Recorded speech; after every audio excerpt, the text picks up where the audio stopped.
the Loom, the Layoff and the Life Raft.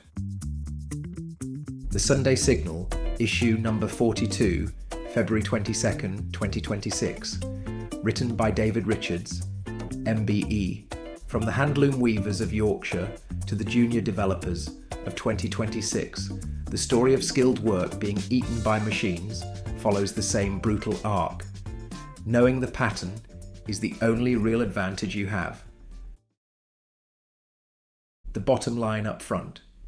200 years ago, Britain's most skilled craftsmen watched their livelihoods unravel, not because they lacked talent, because the machine did not need their talent, it needed their output. The software developers, paralegals, and junior analysts of 2026 are living through the same story. The machinery is different. The economic logic is identical. This week, the historical pattern that explains everything about the AI jobs crisis, the 10 roles at the sharpest end of the displacement curve, what my latest Yorkshire Post column reveals about who actually wins, and a concrete 3-phase plan for anyone who wants to own the machine rather than be replaced by it. Part 1. The Weaver's Warning. The canary that nobody listened to. There is a story from the English Midlands that every professional facing AI displacement should know by heart. It begins around 1810. It ends in migration, poverty, and the permanent extinction of a skilled trade, and it contains every lesson we need for 2026. The handloom weaver was the software developer of the early 19th century. This was not a low-skill labourer. This was a craftsman with years of apprenticeship, a home-based operation with genuine autonomy, and a wage that placed them firmly in what we would today call the middle class. In the late 1700s, a skilled weaver in Lancashire or Yorkshire could earn enough in 3 or 4 days to support a family for the whole week. They owned their tools. They set their own hours. They had leverage.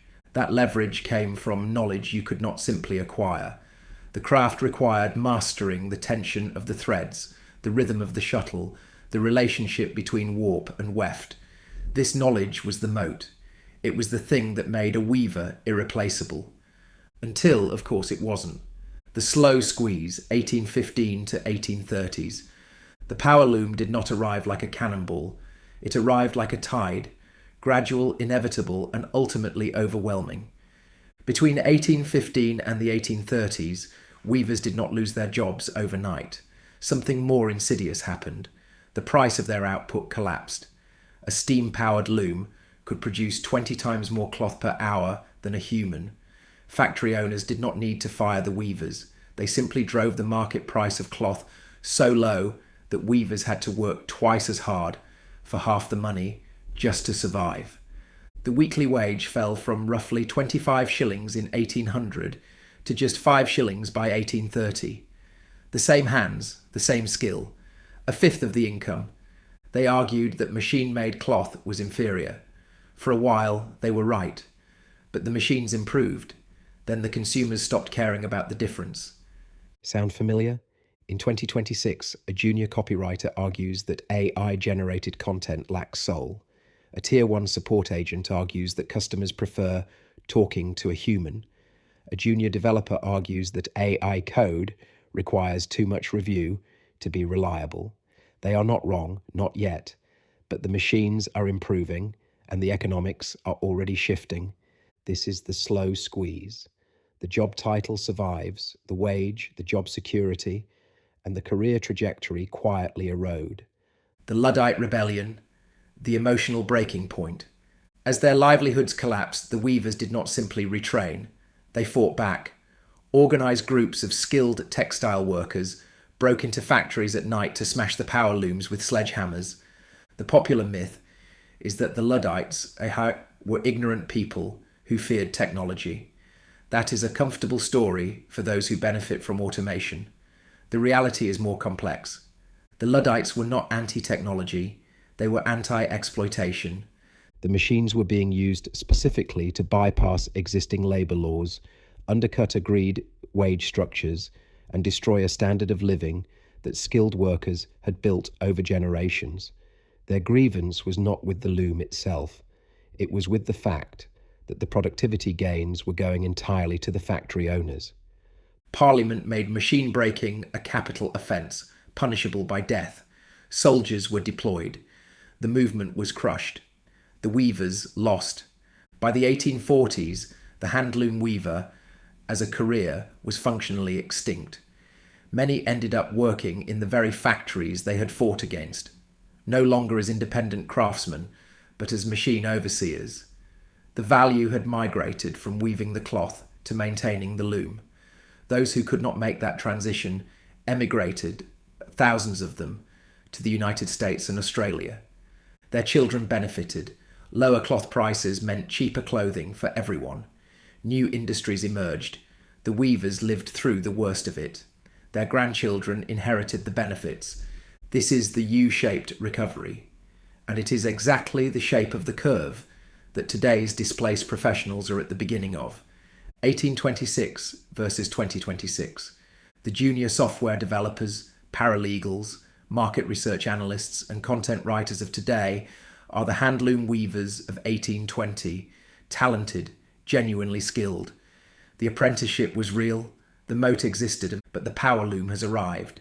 The task is no longer to weave faster than the machine. That race is over. The task is to understand who owns the factory. Part 2. The 10 jobs in the crosshairs. As we move through 2026, the conversation has stopped being theoretical. AI is no longer the future of work. It is a standard employee in offices across the world. The research below draws on Goldman Sachs, the World Economic Forum's Future of Jobs Report 2025, McKinsey Global Institute's State of AI 2025, Gartner's Predicts 2026, the OECD Digital Education and Employment Outlook, and ADP's latest labour trend data. This is not speculation, it is current employment data. 1. Customer Service Representatives, Tier 1. Agentic AI has moved far beyond the frustrating chatbots of 2022. Autonomous agents can now process refunds, troubleshoot faults, and handle complaints with voice responses indistinguishable from a human. Tier 1 support is almost entirely automated at the companies moving fastest. Gartner's analysis notes that total replacement leads to a measurable drop in customer sentiment, so human agents survive, but only in conflict resolution. The complex complaint, the edge case the AI cannot navigate without reputational damage. The weaver is now the loom overseer. 2. Data entry and document clerks. AI vision and OCR have reached a precision in 2026 that makes manual data entry indefensible. The WEF's Future of Jobs report confirms clerical and administrative roles are among the fastest declining categories between now and 2030. The role transforms into data quality auditor. The skill required is not typing speed. It is pattern recognition and judgment. 3. Junior software developers. For 2 decades, learning to code was the single most reliable piece of career advice a young person in Britain could receive. AI coding assistants have crossed the line from autocomplete to auto-build. McKinsey's State of AI 2025 identifies coding as one of the functions seeing the fastest acceleration in agentic AI deployment. The entry-level runway is gone. New developers entering the market are expected to be system architects and AI orchestrators from day one. More on this in part 3. 4. Paralegals and legal researchers. Specialized legal LLMs can review thousands of pages of discovery documents, summarize case law, and flag inconsistencies in a fraction of the time it takes a junior associate. Goldman Sachs specifically identifies legal assistants as among the roles with the highest exposure to generative AI. Law firms are not waiting. Junior headcount is being reduced. The value moved from reading the brief to arguing the case. 5. Bookkeepers and payroll specialists. Accounting software in 2026 is effectively self-reconciling. AI automatically categorizes expenses, detects anomalies, reconciles bank feeds in real time, and handles routine tax filing. A DP's labour data shows professional and business services experiencing a measurable cooling in job growth, attributed directly to AI-driven efficiency gains. Strategic tax planning and complex financial advisory are where the human value now lives. 6. Basic content writers and SEO specialists. Short-form content, product descriptions, and SEO-driven articles are now generated at scale by AI. In 2026, search engines weight information gain, the degree to which content adds something genuinely new. Generic content no longer ranks. The shift is from writer to content strategist and AI editor, the person who knows what angle to take and what the AI confidently gets wrong. Execution has been commoditized, judgment has become the product. 7. Junior market research analysts. AI can scrape the web, conduct sentiment analysis, and generate a 50-page market report in under a minute. Gathering data is no longer a skilled role. Interpreting what that data means for a CEO's 5-year strategy, identifying the pattern the data does not show, that is where the analyst earns their salary. McKinsey confirms. Knowledge management is now one of the leading areas for agentic AI scaling. 8. Telemarketers and outbound sales. Cold calling has been taken over by AI voice agents running thousands of simultaneous conversations, never experiencing call reluctance, improving in real time. Goldman Sachs lists telemarketers among the highest risk occupations for AI displacement. The human sales professional survives only at the warm end of the funnel, when the relationship requires depth, when the negotiation requires reading the room. The cold call is not. 9. Proofreaders and translators. Neural translation has reached near-perfect functional fluency for most major world languages. Goldman Sachs lists proofreaders and copy editors among the most exposed roles. The volume of routine work that once kept professional linguists employed is gone. Survival territory is narrow but real. High-stakes literary translation, legal contracts where precise human accountability is a regulatory requirement. 10. Template-based graphic designers. For small businesses, the requirement to hire a designer for a logo, a social media asset, or a basic website layout has effectively disappeared. What survives is creative direction, knowing what good looks like, what a brand needs to communicate, and what the machine is producing that is technically proficient but strategically empty. The WEF's fastest declining jobs data confirms graphic and multimedia designers are under significant structural pressure. Part 3. Be nice to the nerds while you still can. Building on this week's Yorkshire Post column. I used to give young people very clear advice. Learn to code. It is the key. I believed it so completely that I helped open a coding academy. This week, that advice required significant revision. The end of code as permission. To understand what is happening, you have to understand what coding actually was during the internet era. It was not just a technical skill, it was permission. Creative people had ideas. They needed a translator who spoke machine. The designer could imagine the product but could not build it. The entrepreneur could see the market but could not ship the software. They all hit the same wall. You can imagine it, but can you build it? That asymmetry gave the programmer their power. This is the story of the Winklevoss twins and Divya Narendra, who conceived a social network called Harvard Connection and needed someone to build it. They recruited Mark Zuckerberg. The creative spark was not the scarce resource. The ability to execute in code was. The translator had leverage over the person with the idea. That dynamic has now changed. AI can produce working software of startling quality. What once required a team of engineers working for weeks can increasingly be achieved by a single person with a well-crafted prompt and sound judgment. The machine speaks fluent software. The translator is no longer the bottleneck. What this actually means. If I can write the code, learning to code is no longer a moat. It becomes table stakes, the equivalent of knowing how to use a spreadsheet. Necessary perhaps, sufficient no longer. Dario Amodei, chief executive of Anthropic, told The Economist at Davos that AI could handle most, possibly all, of what software engineers currently do within 6 to 12 months. His own team confirmed that at Anthropic, the code is now effectively 100% AI generated. Elon Musk has gone further, predicting traditional coding will be obsolete by the end of this year. I agree with the direction, if not every detail. The mass market demand for armies of developers writing routine business software is the part most exposed to replacement.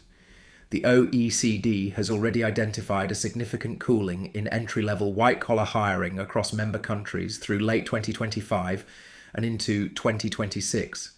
The upside, and it is significant. When execution is democratized, originality becomes the new scarcity. Domain experts who understand real problems can now build tools without waiting for a technical co-founder. The Winklevoss problem is solved. You no longer need Zuckerberg to build the thing. You're Zuckerberg now. The winners of the next decade will not be those who can write a function in Python.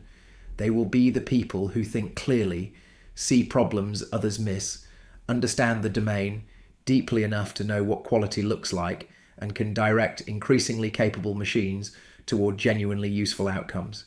Be nice to nerds, Gates said. The advice still holds. It is simply that the nerds of tomorrow may look nothing like the nerds of today. They may be manufacturers who understand industrial processes, lawyers who understand regulatory complexity, teachers who understand how children actually learn. The handloom weaver's skill was weaving. That skill became worthless. But the knowledge of textiles, of markets, of quality that survived and migrated into new roles. The lesson is not to abandon what you know. It is to stop confusing the tool you use with the knowledge you hold. Part 4. How to be AI-proof. The 90-day survival plan. The weavers who survived the power loom were not the ones who wove fastest or protested loudest. They were the ones who understood what the machine could not do, positioned themselves where human judgment was irreplaceable, and moved quickly enough to get there before everyone else did. 3 phases, 90 days each. Phase 1, AI literacy, days 1 to 90. Focus, not coding, logic, real. AI literacy means understanding how agentic AI reasons, where it excels, and where it fails with complete confidence, where it hallucinates, what kinds of tasks it reduces to triviality, and what kinds remain genuinely hard. The WEF identifies AI and big data literacy as the fastest growing skill category in the 2025 to 2030 period. Milestone. Conduct a full AI audit of your own job. List every significant task you do in a working week. Sort them into 2 columns. Column A, tasks that take 50% or more of your time, but require none of your unique knowledge, judgment, or relationships. Column B, tasks where your specific experience, relationships, or accountability are genuinely what make them valuable. Column A is your displacement risk. Column B is your survival territory. If column A is longer than column B, you have 90 days to start moving. Phase 2, orchestration, days 91 to 180. Focus, multi-tool integration. The value in 2026 is not in knowing the tools exist. It is in being able to string 3 or 4 AI agents together into a workflow that replaces a process that currently takes human time. This is the difference between using a tool and being a system architect. Milestone. Build a digital twin of your current workflow. Use tools like Zapier, zapier.com, N8n, n8n.io, or Claude Code, anthropic.com/Claude-code, to automate the tasks from column A. The goal is not perfection. The goal is to do it, to understand how agents pass information between each other, where the failure points are, and where a human still needs to make a judgment call. Once you have built even a basic automated workflow, you have crossed a line. You understand how the machine thinks, because you have made it think. Phase 3, specialization, days 181 to 270. Focus, domain-specific logic. The most AI-resistant professionals in the world share one characteristic. They hold knowledge that is genuinely hard to acquire, hard to encode, and consequential when it goes wrong. I can summarize what is known. It cannot replace the person who has spent 20 years learning what is not written down. Milestone. Get certified in AI governance or strategic risk management within your specific field. The Alan Turing Institute, BCS, Chartered Institute for IT, and MIT Sloan Executive Education all offer relevant programs. Domain depth plus fluency plus accountability is the new moat. It is considerably harder to replicate than the ability to write a loop in Python ever was. The honest assessment: none of this is comfortable. The weavers who thrived after the power loom arrived were a minority. Most of that generation struggled. The U-shaped recovery is real, but the bottom of the U is a brutal place to spend a decade. The difference between 1826 and 2026 is the speed of the information available. The weavers of Lancashire did not have access to a weekly newsletter explaining the pattern they were inside. They did not have McKinsey telling them their core skill was being automated. They did not have the WEF telling them at Davos that their entire career category was being structurally reorganised. You do. The question is what you do with it. Final thought. The power loom did not destroy weaving. It destroyed weavers who refused to understand that their value was never in the motion of the shuttle. It was in the knowledge of the cloth. The AI revolution will not destroy your career. It will destroy the version of your career that requires you to move the shuttle. The question is not whether to adapt. It is whether you adapt before the wage spiral begins or after. The weavers who made it understood one thing early. The machine is not the enemy. The person who already owns the machine and has replaced you is. Don't be replaced. Own the machine. Until next Sunday. David Richards, MBE, is a technology entrepreneur, educator, and commentator with over 25 years in technology. He writes for the Yorkshire Post and publishes The Sunday Signal weekly at newsletter.djr.ai, or subscribe to this podcast at Apple, Spotify, or wherever you get your podcasts. Please like and share.